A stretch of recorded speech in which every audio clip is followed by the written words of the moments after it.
At ang nasa likod ng lahat ng ito, walang iba kung hindi si Martin Romualdez.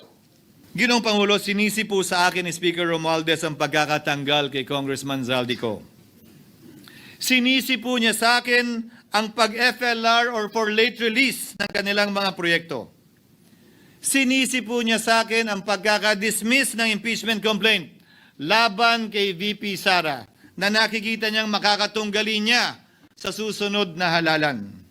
Sinisi din niya po sa akin ang pagkakasira ng kanilang maitim na balakin sa 2025 budget na nagawa nila ng walang balakid na mga nagdaang taon. Ginoong Pangulo, naging tapat ako at ginawa ko lamang ang aking tungkulin. Kung ano ang tingin kong tama at nararapat para sa bansa at sa sambayanan. Subalit, sa kabila po nito, nagsimula na ang lahat ng bira, paninira at kaso laban sa akin at sa Senado. At ang nasa likod ng lahat ng ito, walang iba kung hindi si Martin Romualdez. Ika nga ni Mayor Magalong na ngayon lamang nakita ko sinisiraan na rin ngayon.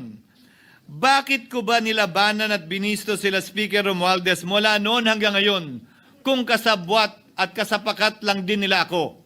Hindi ko po gagawin yon.